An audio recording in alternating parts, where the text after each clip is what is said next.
أعوذ بالله من الشيطان الرجيم بسم الله الرحمن الرحيم പരമകാരുണ്യകനും കരുണാമയനുമായ അല്ലാഹുവിന്റെ നാമത്തിൽ ഞാൻ ആരംഭിക്കുന്നു. مثل الذين ينفقون أموالهم في سبيل الله كمثل حبة أنبتت 7 سنابل في كل سنبلة 100 حبة والله يضاعف لمن يشاء والله واسع عليم. അല്ലാഹുവിന്റെ മാർഗത്തിൽ ധനം ചെലവാക്കുന്നവരുടെ ഉപമ ഒരു ധാന്യമണിയുടേതുപോലെയാകുന്നു. അത് 7 കതിരുകളെ ഉൽപ്പാദിപ്പിച്ചു. ഓരോ കതിരിലും 100 മണി വീതമുണ്ട്. അല്ലാഹു ഉദ്ദേശിക്കുന്നവർക്ക് അവൻ ഇതിനേക്കാൾ ഇരട്ടിയായി നൽകുന്നതാണ്. അല്ലാഹു ഔദാര്യവാനും സർവജ്ഞനുമാകുന്നു.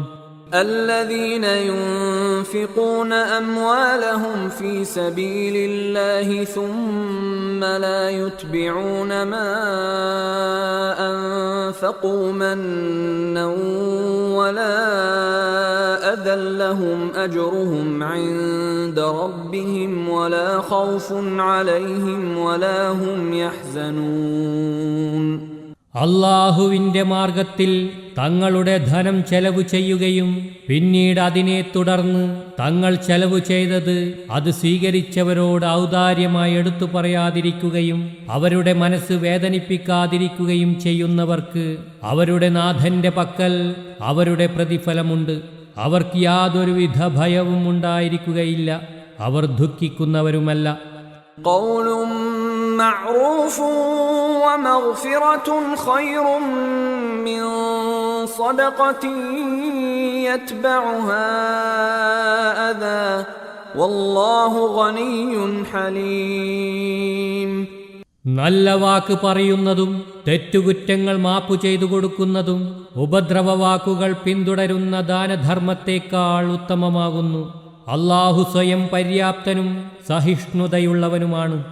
يا أيها الذين آمنوا لا تبطلوا صدقاتكم بالمن والأذى كالذي ينفق ماله رئاء الناس ولا يؤمن بالله واليوم الآخر فمثله كمثل صفوان عليه تراب فأصابه وابل فتركه صلدا لا يقدرون على شيء مما كسبوا والله لا يهدي القوم الكافرين.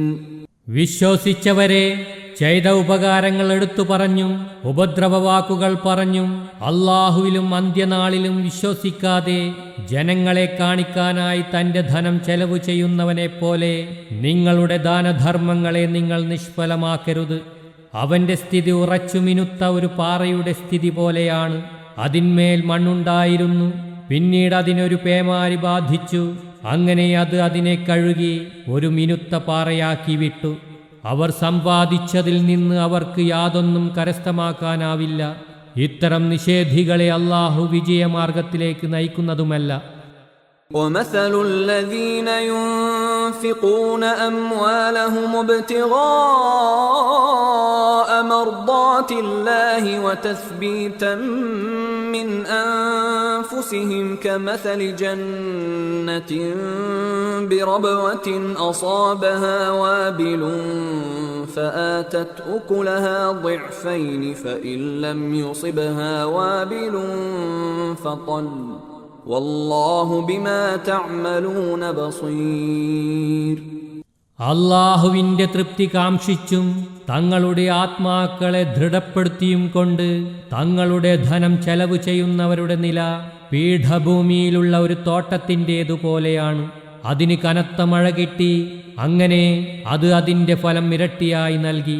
ഇനി അതിനു സമൃദ്ധമായ മഴ ലഭിച്ചെങ്കിൽ തന്നെയും ലഘുവായ മഴയായാലും അതിനു മതിയാവും. അല്ലാഹു നിങ്ങൾ പ്രവർത്തിക്കുന്നത് നല്ല പോലെ കണ്ടുകൊണ്ടിരിക്കുന്നവനാണ്. أيود أحدكم أن تكون له جنة من نخيل وأعناب تجري من تحتها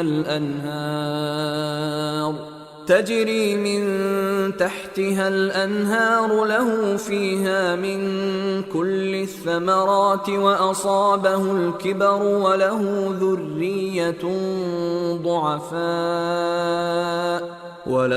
ذرية ضعفاء فأصابها إعصار فيه نار فاحترقت كذلك يبين الله لكم الآيات لعلكم تتفكرون.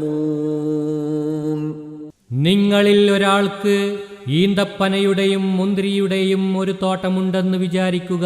അതിന്റെ അടിവാരത്തിലൂടെ അരുവികൾ ഒഴുകിക്കൊണ്ടിരിക്കുന്നു. മാത്രമല്ല അയാൾക്കതിൽ നാനാവിധ പഴവർഗ്ഗങ്ങളും ലഭിക്കുന്നുണ്ട്.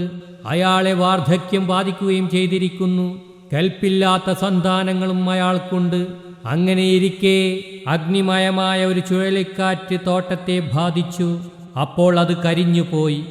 നിങ്ങൾ ചിന്തിക്കുന്നതിനായി അല്ലാഹു ഇപ്രകാരം നിങ്ങൾക്ക് ദൃഷ്ടാന്തം വിവരിച്ചു തന്നു.